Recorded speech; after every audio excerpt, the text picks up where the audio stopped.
Dear students, आज मैं 10 class के इतिहास विषय का जो पहला चैप्टर है यूरोप में राष्ट्रवाद, इसके कुछ ऑब्जेक्टिव प्रश्नों पर हम विचार करेंगे और आपको इम्पोर्टेंट क्वेश्चन के उत्तर की जानकारी हम देंगे आपको। तो इसके लिए हमने जो आपके लिए क्वेश्चन का चुनाव किया है जो इम्पोर्टेंट है आपके लिए, उसको मैं आपके सामने रख रहा हूँ। पहला क्वेश्चन हमारा, फ्रांस की क्रांति कब हुई? तो जैसा कि पहले भी हम आपको पहले की वीडियो में बताए हैं, ये घटना हुई थी 1789 ईस्वी में। आप इसको देख लेंगे, हमने इसको लॉक कर दिया है। और अब अगला ऑब्जेक्टिव क्वेश्चन है आपका, सामाजिक उपबंध। एक पुस्तक है, नाम अंग्रेजी में इसको बोलेंगे सोशल कॉन्ट्रैक्ट। इस पुस्तक का लेखक कौन था? तो एक बहुत ही महान दार्शनिक कही वहाँ का फिलोसफर, और उसका नाम था रूसो। ये रूसो जो है ये सोशल कॉन्ट्रैक्ट पुस्तक लिखा था। और इस तरह से अब हम अगला क्वेश्चन लेते हैं, यंग इटली सोसाइटी, इसकी स्थापना किसने की थी? तो इसकी स्थापना जो है मेजनी ने किया था। इसका पूरा नाम था जिसेपी मेस्सिनी भी नाम इसका है, यहाँ पर मेजनी है, मेजनी भी इसको कहा जाता था। तो यही जो है यंग इटली सोसाइटी की स्थापना की थी, गुप्त संगठन था। तो इस तरह से आप इसको याद कर लेंगे, हमने इसको लॉक कर दिया है। और फिर अगला क्वेश्चन है, इटली का एकीकरण कब पूरा हुआ? तो इसके लिए हम आंसर बी हम इसका दे रहे हैं, यानी 1861 में। कहीं कहीं आपको 70 भी लिखा हुआ मिल सकता है, लेकिन उससे कन्फ्यूजन की जरूरत नहीं है। 1861 में ही जो है इटली का एकीकरण हुआ था, और उसी समय विक्टर इमैनुअल द्वितीय को जो है एकीकृत इटली का शासक बना दिया गया था। अब हम इस चैप्टर का 5वां ऑब्जेक्टिव क्वेश्चन लेते हैं, शुल्क संघ जलवेराइन की स्थापना किसके पहल पर की गई? तो आप यहाँ 4 आंसर देख रहे हैं, तो इसका आंसर होगा प्रसा। ये प्रसा जो है सो ये जो एक तरीका का टैक्स था जलवेराइन, उसके स्थापना के लिए शुरुआत किया था। अगला क्वेश्चन जो 6 नंबर है, 1789 में फ्रांस की क्रांति के समय किसका शासन था? तो जैसा कि यहाँ पर 4 नाम दिया हुआ है, ए में है लुई 14वां, बी में है लुई 15वां, और सी में है लुई 16वां। अब आपको उत्तर मिल गया, यही है लुई 16वां। इसी के समय में जो है 1789 ईस्वी में फ्रांस की क्रांति हुई थी। तो आप इसको याद कर लेंगे, हम लॉक करते जा रहे हैं आपका आंसर। फिर 7वां नंबर क्वेश्चन है, द स्पिरिट ऑफ लॉ, ये भी किताब का नाम है, ये किसने लिखा था? तो ये भी एक बहुत महान दार्शनिक का लिखा हुआ किताब था। और जैसा कि आप यहाँ देख रहे हैं 4 नाम है, तो हम इसके लिए बी को लॉक करेंगे, यानी मॉन्टेस्क्यू। मॉन्टेस्क्यू जो है फ्रांस का एक बहुत ही महान दार्शनिक हुआ था, और उसने इस किताब को लिखा। तो इस तरह से हम जो लॉक कर रहे हैं जिस क्वेश्चन के आंसर को, उस आंसर को आप याद करते चलेंगे। और फिर हम अगला क्वेश्चन लेते हैं इसका, यह किसका कथन है, जब फ्रांस छींकता है तो बाकी यूरोप को सर्दी जुकाम हो जाता है? बहुत अच्छा क्वेश्चन है, आप ध्यान देंगे। यहाँ पर हम लॉक कर रहे हैं, यह है ड्यूक मेटरनिक। ये जो है ऑस्ट्रिया का चांसलर था, और यही मेटरनिक जो है सो बात को कहता था कि जब फ्रांस छींकता है तो बाकी यूरोप को यार, कहने का मतलब कि फ्रांस में अगर कोई घटना घटी तो पूरा यूरोप प्रभावित हो जाता था, इसलिए वो ऐसा बोलता था। फिर है 9वां क्वेश्चन, जर्मनी का एकीकरण कब पूरा हुआ? बहुत आसान क्वेश्चन है, आप यहाँ उत्तर पर ध्यान देंगे, हम लॉक कर रहे हैं इसको। जर्मनी का एकीकरण जो है 1871 में पूरा हुआ था, और पूरा करने वाला कौन था आपको पता होगा, बिस्मार्क। अब हम आगे चलते हैं, अगला क्वेश्चन है, फ्रेडरिक सार्यू कौन था? फ्रेडरिक सार्यू, 4 उत्तर है आपके सामने, एक चित्रकार के रूप में है, एक दार्शनिक के रूप में है, एक ऑस्ट्रिया का इतिहासकार है, एक ब्रिटेन का। लेकिन हमारा जो सही उत्तर है वो है ए। हम इसको लॉक करेंगे और आप इसको याद करेंगे। फ्रांसीसी चित्रकार था ये। तो फ्रेडरिक सरिउ कौन था? फ्रांसीसी चित्रकार था, यानी फ्रांस का रहने वाला था। अब हम अगला क्वेश्चन लेते हैं आपका। हाँ, फ्रांस की क्रांति का अग्रदूत किसे कहा जाता है? यानी फ्रांस में जो क्रांति हुई थी उसका नेतृत्व करने में सबसे आगे कौन था, यानी सबसे ज्यादा भूमिका किसकी थी? तो हम आते हैं, 4 नाम यहाँ पर हमको दिखाई पड़ रहा है। तो इसमें जो है जो सही नाम है वो है बी नंबर, यानी रूसो। हम लोग करते हैं इसको और आप याद कर लीजिएगा। अगला क्वेश्चन 12 नंबर, बिस्मार्क जर्मनी का चांसलर कब बना? बिस्मार्क का नाम पहले भी आप सुने होंगे, और जर्मनी का चांसलर ये बना था जब जर्मनी का एकीकरण यानी 1871 में बना था। ये आप याद करते चलेंगे इसको, हम लोग कर दे रहे हैं आपको। अब आगे देखिए 13 नंबर क्वेश्चन, पहले तुम मनुष्य हो उसके बाद उसके बाद किसी देश के नागरिक या अन्य, यह कथन किसका है? अब यहाँ पर 4 नाम है, मेस्सीनी है, वॉल्टेयर है, रूसो है। तो इसका उत्तर होगा सी, यानी रूसो। अगला क्वेश्चन 14 नंबर आप देखेंगे, विश्वकोश नामक ग्रंथ की रचना किसने की? 4 नाम है, 4 ऑप्शन है आपके सामने। रूसो है, वॉल्टेयर है, और ये गलत नाम है, और नागेंद्र नाथ बसु। तो इसका उत्तर होगा नागेंद्र नाथ बसु। तो ठीक है, इसको भी हम लॉक किए। और अब हम 15 नंबर क्वेश्चन लेते हैं आपका। ऐसी सरकार या शासन व्यवस्था जिसकी सत्ता पर किसी प्रकार का कोई अंकुश नहीं होता है, यानी निरंकुश, यानी जो मनमाना शासन करे, किसी के दबाव में नहीं या किसी के सहयोग से नहीं, वह है निरंकुशवाद। इसको क्या कहेंगे? निरंकुशवाद।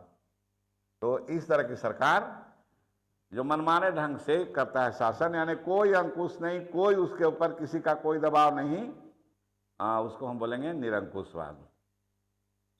16 नंबर क्वेश्चन है, मतदान के अधिकार को क्या कहा जाता है? तो आसान सा जवाब है, 4 ऑप्शन है आपके पास। तो मताधिकार हम इसको बोलेंगे, क्या कि मत अधिकार, मताधिकार। तो मताधिकार इसका उत्तर होगा। अब है 17 नंबर क्वेश्चन, बास्तिल किले का पतन कब हुआ? बास्तिल किले का नाम अगर नहीं सुनेंगे तो जान लीजिए, ये पेरिस में था, और वहाँ का जो लुई 16वां शासक था, उसका कैद खाना यानी जेल था, प्रिजन, वो बास्तिल के किले को जो है जेल बना दिया था, और उसी में जो है सो अपराधियों को या किसी को भी जो सजा भुगतने वाले रहते थे उनको उसी में बंद करता था।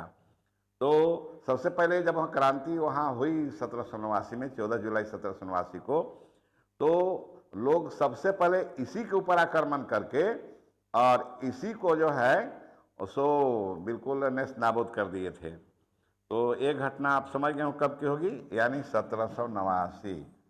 क्रांति की शुरुआत ही यहीं से हुआ था, बास्तिल के किला से। तो इसको भी आप याद कर लेंगे, और हमने लॉक कर दिया। इस बार आगे चलते हैं। 1815 में आयोजित वियना सम्मेलन की मेजबानी किसने की थी? पहले वीडियो में हम आपको बतलाए थे, शायद अगर आप देखे होंगे तो याद होगा आपको।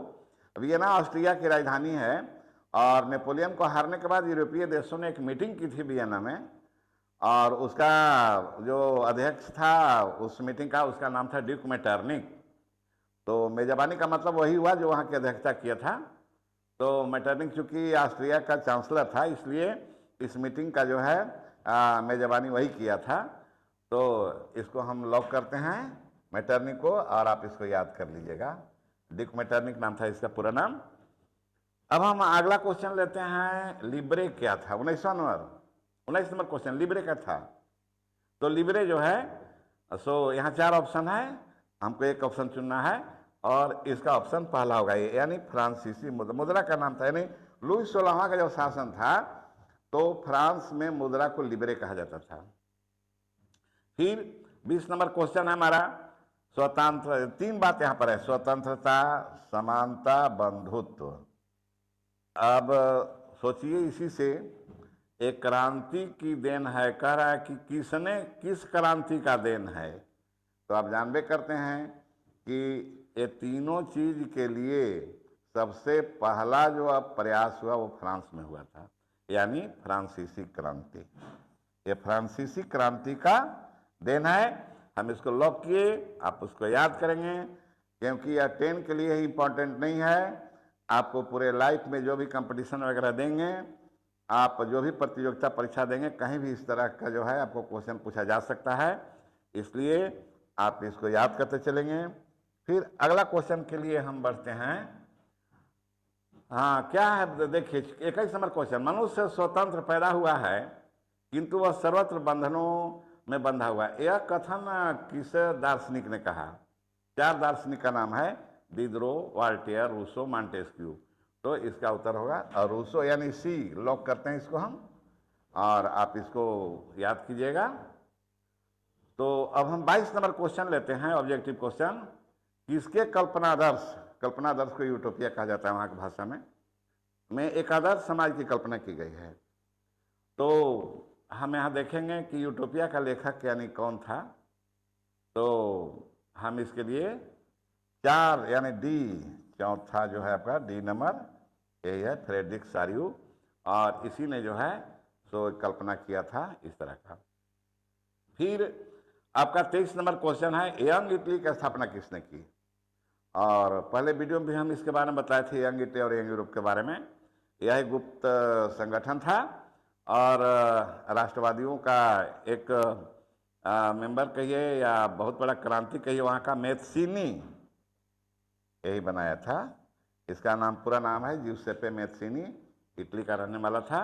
और यंग इटली और यंग यूरोप दो गुप्त संगठन बनाया था इसलिए कि इटली का एकीकरण करना था। हालांकि अपने काम में बेचारा सफल नहीं हुआ, फिर भी इसके द्वारा जो काम किया गया बाद में आने वाले लोगों के लिए एक आदर्श बना और बहुत अच्छा काम किया उन लोगों ने। फिर अब हम अगला क्वेश्चन लेते हैं, 24 नंबर ज्यूसेप्पे मैत्सिनी।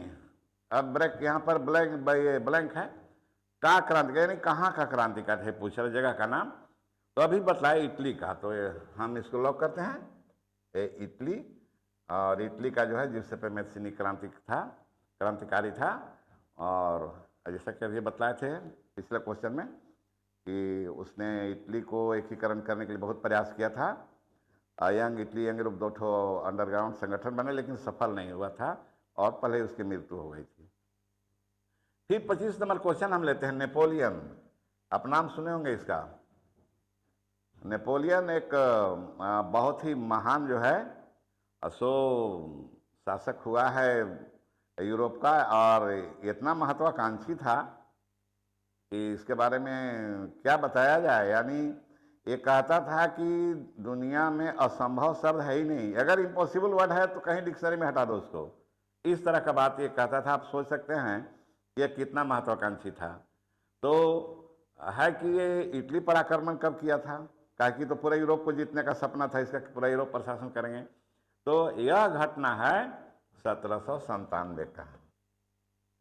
1797 में नेपोलियन जो है इटली पर आक्रमण किया था। अब सवाल है कि नेपोलियन बोनापार्ट किस देश का रहने वाला था। तो चलिए 4 ऑप्शन है, इटली, जर्मनी, इंग्लैंड। तो ये था फ्रांस का। कहाँ का था? फ्रांस का था।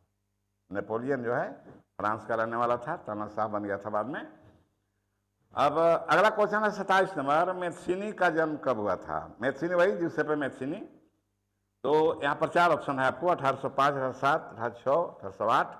हम यहाँ बी को लॉक करेंगे, ये इसका सही उत्तर है। और आप इसको याद कर लेंगे कि मैत्सिनी, जिसका पूरा नाम था ज्यूसेप्पे मैत्सिनी, और इटली का एक क्रांतिकारी था, और इसका जन्म जो है 1807 में हुआ था, याद कीजिएगा। फिर नेक्स्ट क्वेश्चन, ये 3 अब अंतिम क्वेश्चन है आज के।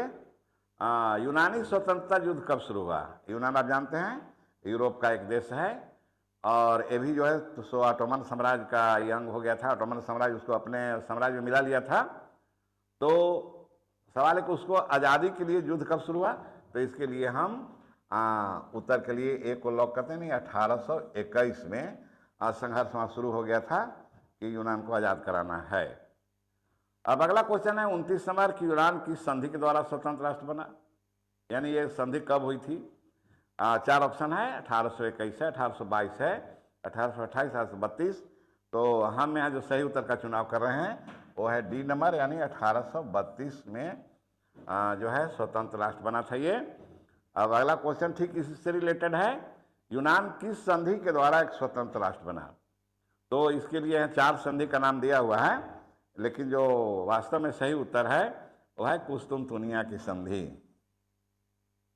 और इसी कुस्तुनतुनिया जो है यूनान का एक बहुत ही महत्वपूर्ण शहर है, और यहीं पर जो है 1832 में समझौता हुआ, और उसके तहत यूनान को जो है तो तुर्की साम्राज्य, जिसको ऑटोमन साम्राज्य भी कहते हैं, उससे मुक्ति मिली और यूनान आज़ाद हो गया। तो आज हमारे पास 30 क्वेश्चन थे, और आप लोगों ने बड़ी ध्यान से देखा होगा, इसको सुना होगा, समझा होगा, याद भी कीजिएगा आप। और ये केवल आपके 10th क्लास के लिए नहीं है, ये आपको लाइफ में जब भी कोई कंपटीशन की तैयारी करेंगे तो आप इसको भूलेंगे नहीं, आप जरूर याद रखेंगे, क्योंकि ये सब इम्पोर्टेंट क्वेश्चन थे इस चैप्टर के, जिसको ऑब्जेक्टिव क्वेश्चन के रूप में हम आपको प्रस्तुत किए। आप लोगों ने इस वीडियो को देखा होगा, इसके लिए हम आपको बहुत बहुत धन्यवाद देते हैं। और अब आपसे हम विदा लेना चाहते हैं, आप सबों को हमारे तरफ से बहुत बहुत धन्यवाद।